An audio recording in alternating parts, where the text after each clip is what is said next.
본시는 다윗이 영혼의 구원을 간구하는 시이죠. 1절에 가난과 궁핍은 육적 가난과 궁핍이 아니라 영적 가난과 궁핍을 말합니다. 예수님이 팔복 중에서 영이 가난한 자는 복이 있다고 하신 말씀과 같은 뜻이죠. 다윗은 종종 자신의 시에서 의인의 상태를 이렇게 가난하고 궁핍하다고 표현을 합니다.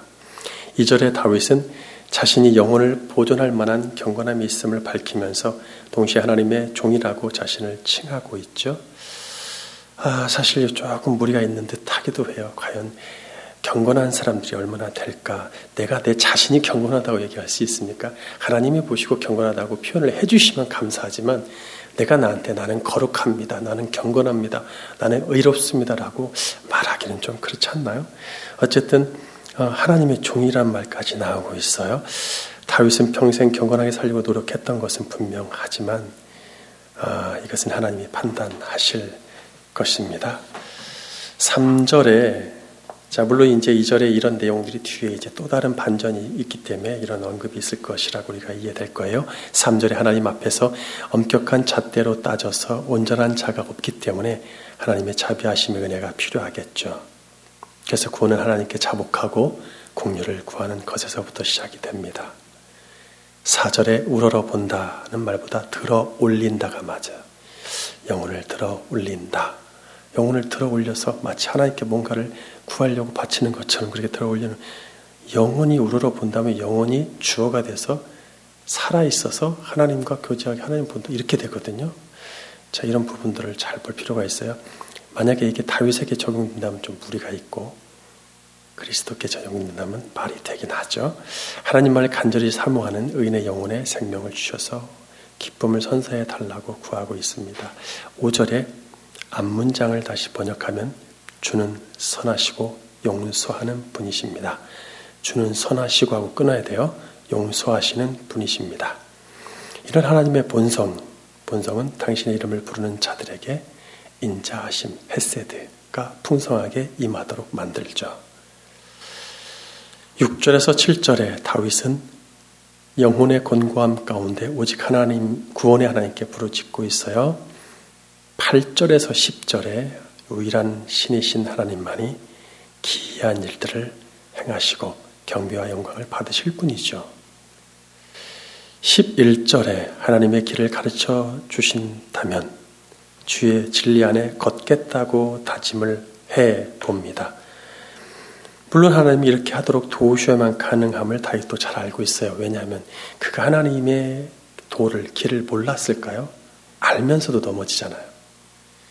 알면서도 여기서 주의 진리 안에 행한다가 아니라 걷는다가 맞습니다. 걷지를 못한단 말이죠. 근데 그렇게 하겠다고 호언장담할 수는 없겠죠. 변함없는 일심으로 하나님의 이름을 두려워하도록 도우심이 필요합니다. 사실 다윗이 살아생전에 지금까지 간구했던 내용들이 온전히 성취되지는 않았어요.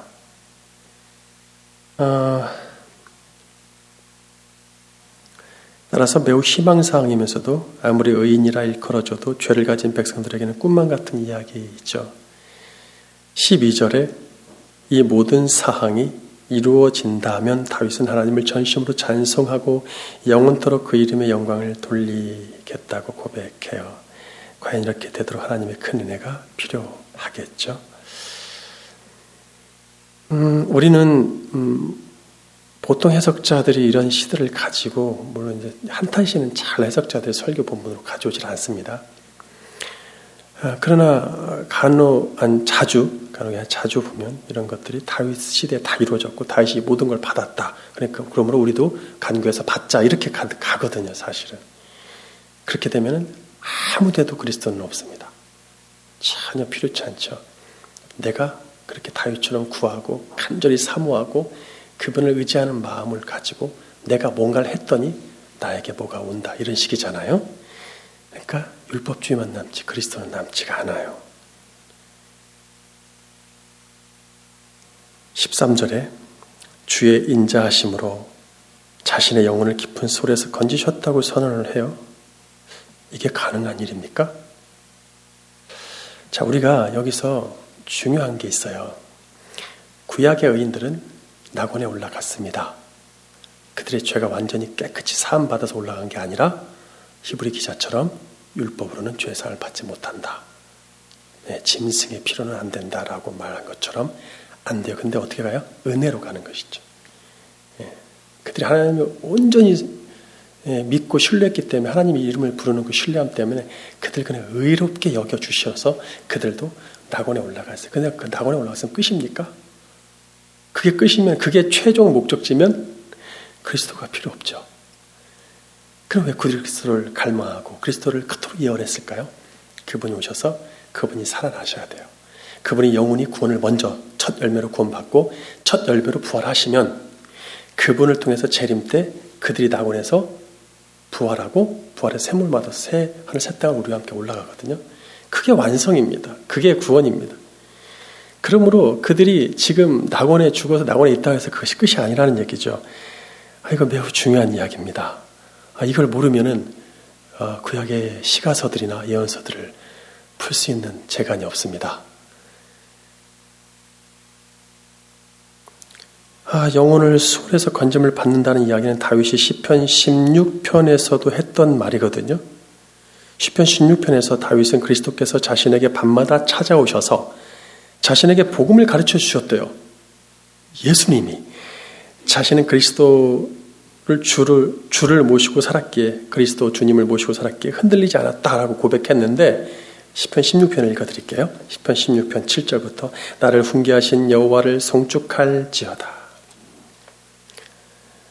밤마다 내 양심이 나를 교훈하는도다. 내가 여호와를 항상 내 앞에 묵으시며 그가 나의 오른쪽에 계심으로 내가 흔들리지 아니하리로다. 우리는 여기서 그리스도를 발견할 수는 없겠죠. 물론 이게 왜 그리스도냐? 내 앞에 계신 그분이 왜 그리스도냐? 베드로가 사도행전 2장에서 그리스도라고 얘기를 해주거든요. 사도행전 2장 25절에서 32절을 집에 가서 한번 읽어보시면 베드로가 다윗이 그리스도를 두고 한 말이다라고 얘기를 합니다.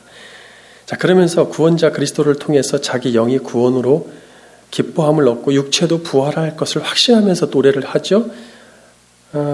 시편 16편 계속해서 9절 이러므로 나의 마음이 기쁘고 나의 영도 즐거워하며 내 육체도 안전히 살리라. 이 영이 즐거움을 얻는다, 기뻐함을 얻는다는 것은 구원이 임했다는 것이고 내 육체도 안전히 산다는 것은 부활을 얻었다는 얘기잖아요.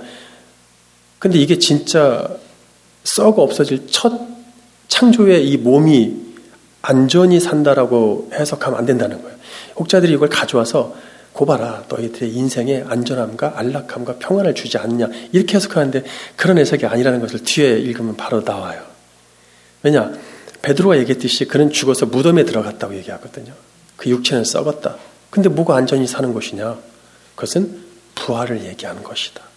그럼 자신의 부활을 지금 여기서 얘기한 거냐? 아니다. 그리스도가 먼저 첫 열매로 하나님으로부터 구원을 얻어서 부활하실 것을 미리 알고 노래한 것이었다라고 베드로가 결론을 내리거든요.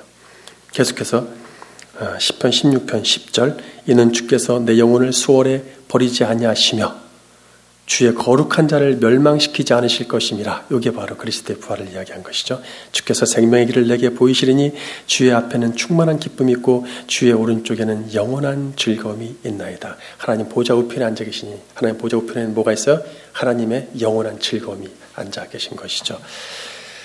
따라서 오늘 본문으로 다시 돌아와서 86편 13절은 다윗의 입을 빌어서 그리스도가 기도하는 내용이라고 볼 수 있습니다.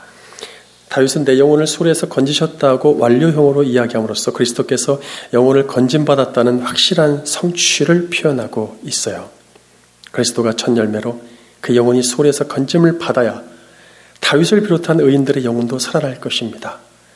따라서 진정한 구원은 마지막 그리스도의 재림 때에 부활까지 가야 되기 때문에 그리스도가 구원받아서 부활하심은 구약 성도들에게서 가장 급선무예요.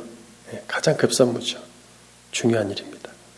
이제부터 계속해서 다윗의 입을 빌어서 그리스도에 대해서 말씀하시는 형식이죠.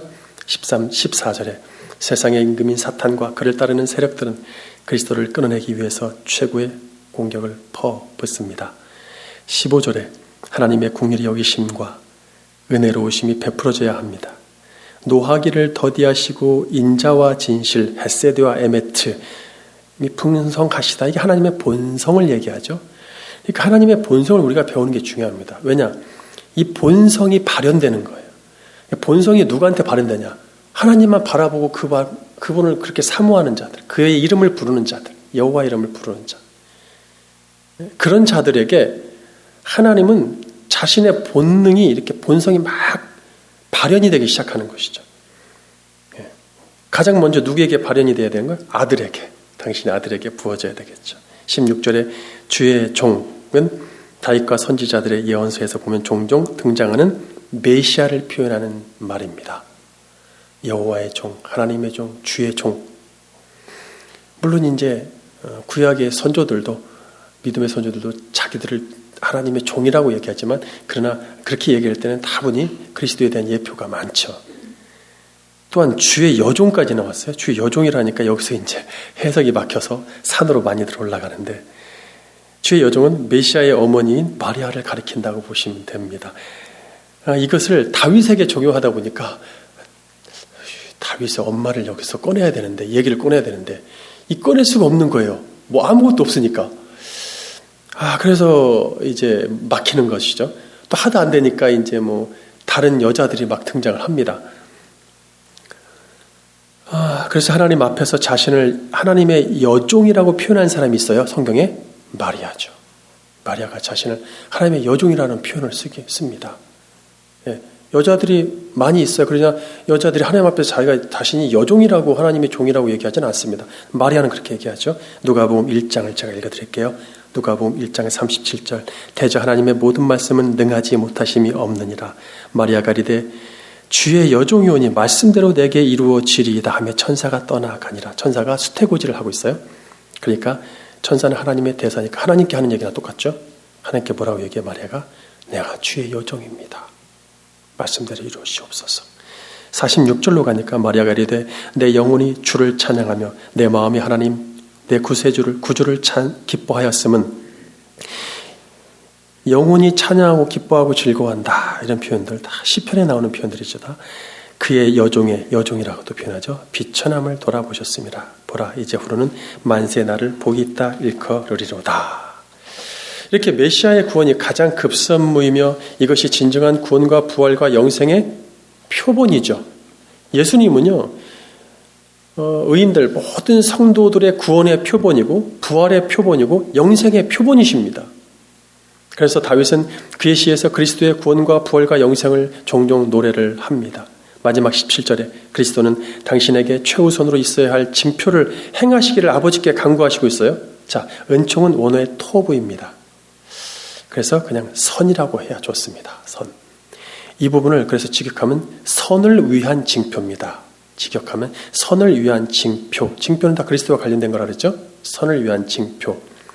예수님이 지금 아버지 하나님께 얘기하고 있어요. 선을 위한 징표. 하나님의 선은 그리스도에게 온전히 성취되죠? 그렇게 됨으로써 그리스도 자체가 하나님의 선이라고 불려질 수 있단 말이에요. 구약의 예언자들이 얘기하는 거죠. 하나님의 선이 당신의 메시아에게, 당신의 아들에게 성취되는 징표가 일어나야 된단 말이에요. 먼저 당신의 선을 우리에게 보여주십시오. 다윗이 노래했죠. 의인들이 당신의 선을 우리에게, 누가 하나님의 선을 볼 자가 있을까? 우리 시대에, 물론 이제 메시아 시대에 그 선을 봤죠. 근데 그 선이 누구한테 이루어지는 거예요? 메시아한테 1순위로 이루어져야 됩니다. 여기 내게 보이소서 보다는 내게 행하소서가 맞습니다. 언어에 행하다, 성취하다, 이루다란 언어가 쓰여 있는데 보여달라는 것은 어디서 나왔는지 모르겠어요. 즉 하나님의 선한 징표가 나로 말미암아 실행해 달라는 얘기예요. 예수님이 하나님의 선한 징표가 나에게 실현되게 하소서, 나에게 나로 말미암아 실행하소서, 이루소서, 이런 말이거든요. 직역하면 이로써 의인과 악인이 역전되고 그리스도와 사탄이 역전되는 현상이 일어납니다. 사탄과 악인들은 하나님의 보복을 받아서 부끄러움을 당할 것이며 반대로 그리스도와 의인들은 하나님의 위로를 받습니다. 자, 보복하고 위로하고는 다 연결되죠. 구원과 심판, 보복, 위로. 하나님의 보복이 이루어지는 것은 그리스도를 통해서 보복이 이루어지면 그게 바로 의인들한테 위로가 되죠. 이 위로가 무슨 말입니까? 나함, 셋의 후손들이 노아를 보고 고백했던 그 똑같은 단어예요. 우리가 나함 공부할 때 본문 읽었었죠. 이것은 마리아가 자신을 여종이라고 했을 때 앞으로 그리스도를 통해서 자기 뱃속에 있는 아들을 통해서 이루어질 일들을 노래했던 것과 일맥상통합니다. 49절부터 읽어드릴게요. 능하신 이가 큰 일을 내게 행하셨으니 그 이름이 거룩하시며 긍휼하심이 두려워하는 자에게 대대로 이르는도다. 그의 팔로 힘을 보이사 마음의 생각이 교만한 자들을 흩으시고 권세 있는 자를 그 위에서 내리치시며, 상황이 역정되는 거예요. 비천한 자는 반대로 높여주시죠. 줄이는 자를 좋은 것으로 배불리고, 줄인다는 것이 돈 없고 먹을 게 없어서 가난한 자가 아니라 영으로 줄인 자죠. 영의 가난한 자를 좋은 것으로 배불리셨으며 부자는 빈손으로 보내셨도다. 하나님 없이, 구원 없이, 나는 영의 구원 없이 나는 부유해라고 얘기하는 자들, 그들은 빈손으로 보내셨도다. 그 종의 이스라엘을 도우사 긍휼히 여기시고 기억하시되 우리 조상에게 말씀하신 것과 같이 아브라함과 그 자손에게 영원히 하시리로다 하니라. 구약의 조상들도, 의인들도 이제 약속대로 완전한 구원이 임하기 시작한 것이죠. 이렇게 그리스도가 오셔서 하나님의 무한한 자비와 긍휼이 그에게, 하나님의 선하심이 실현되고 그 첫 열매가 되신 분을 우리가 바라볼 때 그분이 받았던 모든 의가 우리한테 다 전가되는 것입니다. 그래서 우리도 구원을 맛보고 영생을 맛보고 하나님의 자녀가 되는 권세를 갖게 되는 것이죠. 그것이 우리한테 무슨 조건이 있었습니까? 아무 조건도 없죠. 모든 것을 우리에게 다 허락하셨으니 하나님 은혜가 어찌 크지 않겠습니까? 오늘도 하나님 이루신 이 위대한 구원, 이 위대한 계획과 실행하심을 오늘도 감사 찬양하시면서 그것을 마음껏 고백하십시오. 그리고 우리에게, 우리 삶 속에 그 영생이 늘 실현되고 또 열매 맺도록 오늘도 기도하심으로써 그대의 응답을 받으시기를 주님의 이름으로 축원합니다.